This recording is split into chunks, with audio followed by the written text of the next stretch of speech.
अस्सलाम वालेकुम। आज का हमारा टॉपिक है कि हमने काउंट इफ़ के फंक्शन को एक्सेल के ऊपर किस तरह यूज़ करना है।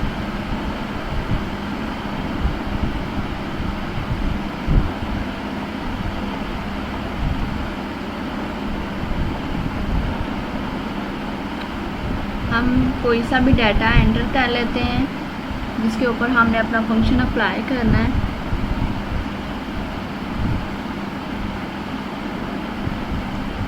मैं थोड़ा जूम कर लेती हूँ ताकि आपको इजीली समझ में आ जाए।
इसमें आप अपनी मर्ज़ी से कोई भी वैल्यूज़ एंटर कर सकते हैं।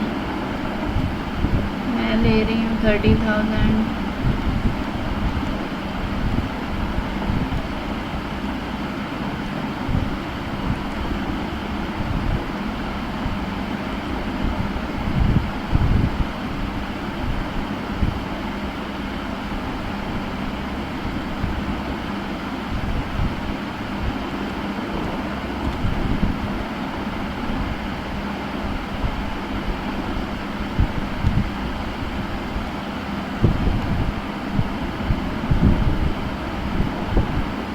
हमने ये वैल्यूज़ ले ली हैं और इनको बोल्ड कर लेते हैं।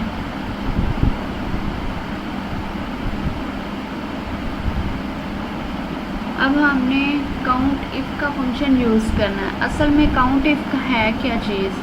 काउंट इफ़ का फंक्शन यूज़ करते हैं कि जब हमने किसी भी डाटा के अंदर से आपने कुछ नंबर्स काउंट करने हों। फॉर एग्ज़ाम्पल आप कहते हो आप एक पूरी कंपनी के जितने भी एम्प्लॉयज़ हैं आप उनकी पूरी लिस्ट बनाते हो, तो आप चाहते हो इनमें से वो आप उनकी एज वगैरह भी लिखते हो, सैलरी लिखते हो। फॉर एग्ज़ाम्पल आप कहते हो कि इनमें से कितने एम्प्लॉयज़ की सैलरी जो है वो 20,000 से अबव है, ठीक है। तो अब आप क्या करोगे, अब आप हर एक की लिस्ट देखेंगे तो नहीं ना, नंबर्स तो नहीं देखेंगे। आप क्या करेंगे, आप उनकी एक पूरी लिस्ट बनाओगे, उसके अंदर से काउंट करोगे कि कितने जो एम्प्लॉय हैं उनकी सैलरी 20,000 से अबव है। तो उसके लिए हम काउंट इफ़ का फंक्शन यूज़ करेंगे तो आपको उनकी नंबर्स बता देगा कि इतने एम्प्लॉयज़ हैं, ठीक है। तो इसी तरह अब यहाँ पर मैंने जो डाटा एंटर किया है, अब मैं चाहती हूँ कि 2010 का जितना भी डाटा है इसमें से कितने वैल्यूज़ हैं जो 30,000 से अबव हैं, ठीक है। तो इसके लिए मैं काउंट इफ़ का फंक्शन यूज़ करने के लिए हम फार्मूलाज पर जाएंगे, मोर फंक्शंस पर, और इसको करने के बाद हम लोग नीचे जाएंगे तो ये काउंट इफ़ का फंक्शन आ गया आपके पास। इस पर एंटर करेंगे। अब वो आपसे रेंज पूछ रहा है कि आपने कौन से कॉलम का डाटा लेना है या कौन सी रो का लेना है। तो हमने एक पूरा कॉलम सेलेक्ट किया हुआ है।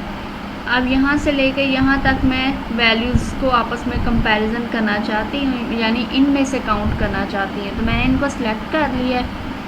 क्राइटेरिया मैंने बताना है कि मैं मतलब कौन सी वैल्यू चाहती हूँ, किस से अबव, मतलब कितनी वैल्यू हैं जो 30,000 से अबव हैं, ठीक है। तो आप लेस देन भी ले सकते हो।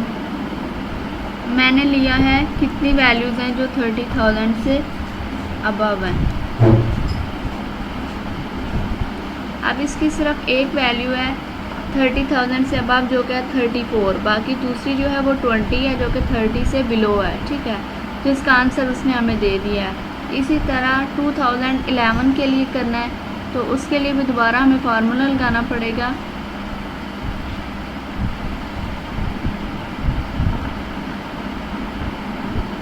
काउंट इफ पे जाएंगे।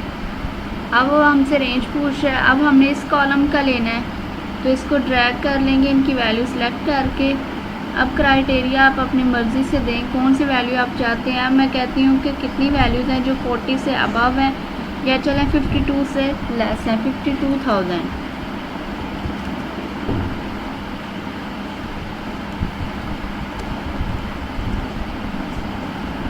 लेस दैन 52,000 मैंने ले लिया, ओके किया। अब ये देखिए 52,000 से दो वैल्यूज़ कम थी, उसने हमें उनको काउंट करके बता दिया, एक 40,000 है और एक 42,000 है, ठीक है। इसी तरह आप तीसरे कॉलम का भी ले सकते हैं।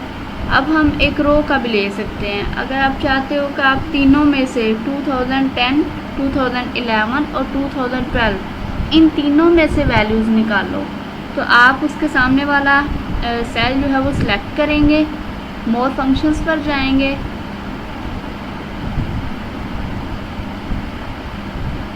और यहाँ आपको काउंट इफ का मिल जाएगा, इसको सिलेक्ट करेंगे। अब रेंज जो है, अब हम एक पूरी रो ले रहे हैं, ठीक है। इस तीनों को सिलेक्ट किया, क्राइटेरिया आप दे लें। फॉर एग्ज़ाम्पल मैं कहती हूँ कितनी वैल्यूज़ हैं जो कि 30 से अबव हैं, 30,000। यहाँ वो सम नहीं कर रहा, सम इसमें क्या होता था, वो उन वैल्यूज़ को सम करता था, लेकिन यहाँ पे उसने जस्ट काउंट करके बताना कि इतनी वैल्यू जो हैं वो इस जो आपने क्राइटेरिया दिया है इसको अप्रोच कर रही हैं, ठीक है। तो यहाँ पे मैं ले रही हूँ जो है less than 50,000, sorry greater than 30,000 ले रही हूँ मैं।